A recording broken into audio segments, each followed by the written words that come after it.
On this Sunday, when we honor those who work in healthcare and human service, we find two healing passages, two healing stories in our passages from John 4 and 5. One in Cana and the next in Jerusalem. Cana, if you will remember, is where Jesus turned the water into wine at a wedding back in chapter 2. John doesn't do anything by accident. So when we see that this story takes place also in Cana, we should pay attention to any possible parallels between it and the other story about the wedding. And there are several of these parallels. In both stories, we have someone who makes a request of Jesus. His mother wants him to do something about the wine that is running low. The royal official wants him to come up to his home and heal his son. In both stories, Jesus appears reluctant to act and even issues what could be considered a rebuke. He tells his mom, basically, "Leave me out of this, Mom. It's not my time yet." And in response to the official's request, he says, "Unless you see signs and wonders, you will not believe," which incidentally is addressed to a broader audience than just this one man. Unless y'all see signs and wonders. In both stories, the petitioners persist. His mother tells the servants to do whatever Jesus says, and the royal official says, "Sir, come down before my little boy dies." In both stories, Jesus performs an act that fulfills their requests, although perhaps not in a way they had envisioned. At the wedding, the water of purification becomes excellent wine, and Jesus heals the official's son without taking a single step in the direction of his house. In both stories, the response is that someone believes. In the wedding story, it's his disciples, while in the healing story, it's the official, along with his whole household. And finally, John calls both stories signs, his word for what we might call miracles, whose purpose it is to illuminate who Jesus is. It's clear that John wants us to consider these two stories together, and there are several lessons we can derive from these similarities, some of which will also relate to the next story about the healing of the man in Jerusalem. One lesson is that Jesus brings life. He turns the flat water of purification rite into the joyous wine of the commonwealth of God. He brings back a child from the brink of death. In the second Cana story, John records twice that Jesus says, "Your son will live." But a better translation of the Greek clause, which is in present tense, would be, "Your son lives." It's no stretch to imagine that John wants us to think not only of the sick boy, but also of Jesus himself. The Son, capital S, lives. As an announcement of the resurrection here in chapter 4. It's also no accident that the wedding and Jesus' first sign takes place on the third day. The theme of resurrection is woven all throughout the Gospel of John. It is present in the second healing story as well, if only obliquely. If you read on past verse 18, you will find that the controversy that ensues from the healing incident centers around the concept of resurrection. In verse 21, Jesus says, "Just as the Father raises the dead and gives them life, so also the Son gives life to anyone he chooses." And the Greek word for raises is a form of the same word Jesus uses when he tells the lame man to stand up, take your mat, and walk. Jesus is the bringer of life, resurrection life. And boy, does this character need resurrected. Jesus encounters him outside the sheep gate that leads into the temple, lying on his mat near the pool of Bethesda. In contrast to the royal official who seeks out Jesus with his urgent request for healing, in this case, Jesus is the initiator. It's as though he has come seeking this man out. Let's pause for a second and consider what Jesus is doing here. He has come to Jerusalem for an undesignated festival of the Jews, as John calls it. That means he's a pilgrim, having come up with the throngs from Galilee, probably, Folks who grow more excited every day as they draw closer to the holy city until finally they round a corner or top a hill and see that magnificent alabaster and gold holy place shining in the sun. And a spontaneous cheer breaks out. Everybody is eager to get to the temple to experience all the sights and sounds and smells of their nation at worship. But where is Jesus? We find him outside the gates, in the midst of the dregs of society, invalids whom John describes as blind, lame, and paralyzed. Driftwood that is washed up on the shore of life and that goes ignored by almost everyone. But not Jesus. He walks in their midst, just as he still walks today in the hallways, the waiting rooms, the ICUs of hospitals. Or he squats next to the young girl shooting up in the damp alley. Or he visits the home of a grieving mother whose only child has just been killed in a drive-by shooting. These are the kinds of places Jesus frequented then and still frequents now. These invalids indeed resemble Driftwood. They have gathered near the pool of Bethesda because a cruel legend, which does not appear in the text, but you may have seen it as a footnote in your Bible. There's a cruel legend that says from time to time an angel comes and stirs up the water of the pool. And if you are able to get into that living water while it's still moving, you will be healed. It's the last stop for the incurable, the last fading glimmer of hope. I call the legend cruel because the hope it offers is a false hope. Even if the story of the angel is true, it's not those most in need who get in, but rather those who have some kind of advantage. Maybe they are not entirely immobilized, or they have friends to help them down into the pool, or they have a small bit of power and influence and are able to take their place right next to the steps leading down into the waters. Kind of like our healthcare system, where if you have the money, you can get better quality health insurance. Or you can afford the expensive medications whose prices the pharmaceutical companies jack up even higher without warning just because they can. As Bono once observed, don't believe it when they tell me there ain't no cure. The rich stay healthy, the sick stay poor. As he walks among this driftwood of humanity, Jesus' eyes settle on one particular person. I'm going to pick on you, Tom.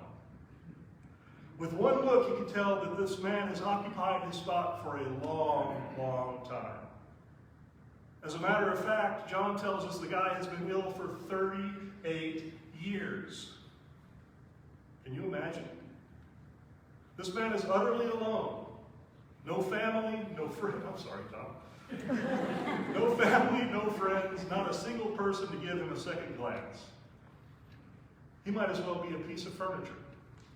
The sofa that has sat in the same spot in your mother-in-law's living room for so long that you don't really see it anymore. I mean, you see it, it's there, sometimes you even sit on it, but you don't notice it, and you haven't for a long time. We can easily imagine that the lame man has over the years come to think of himself as a piece of furniture too. He is so used to being ignored that it takes him a full minute even to realize that somebody has spoken to him. With effort, he turns his attention to the speaker, but the guy is backlit, and he can't make out his features clearly. Come again, he says, still not convinced he was being addressed. I said, the man says slowly and clearly, do you want to get well? This is no idle question. Jesus recognizes with only a glance that the lame man has given up. To lie in the same spot for nearly 40 years without finding some way to get into the pool is only possible for one whose will has atrophied just as surely as his legs have. In response to Jesus' question, the man can only make a feeble excuse. Sir, I have no one to put me into the pool when the water is stirred up. And while I am making my way, someone else steps down ahead of me. Here's another indictment of the cruel legend of the angel. The healing is limited. When the angel troubles the waters, it's on an unpredictable schedule, and then it's first come, first served, and not many get served on any occasion. It's a combination lottery and festival seating arrangement. And those who are luckier or stronger or more ruthless end up with seats close to the stage, while the ones who really need to get inside never even make it to the doors of the concert hall. And this happens over and over again. Enough times of missing out, and see if your will does not atrophy also. What the man doesn't know yet is that Jesus is just as capable of resurrecting his will as he is of healing his limbs. The man doesn't need to wait for the waters to be stirred because the source of living water is standing right in front of him. Living water that gushes up to eternal life. Jesus is not wasting time with the man's excuses.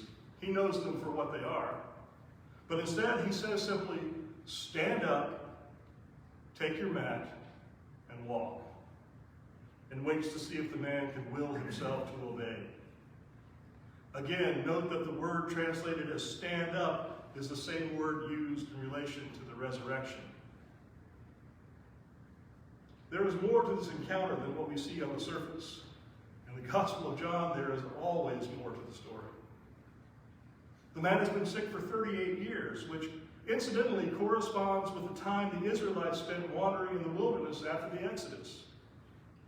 So the man represents Israel, just as those 6 stone water jars at the wedding in Canaan represented Israel's religious traditions. We know what he did with that water. Now we see what he can do with this lame man. John writes, at once the man was made well, and he took up his mat and began to walk.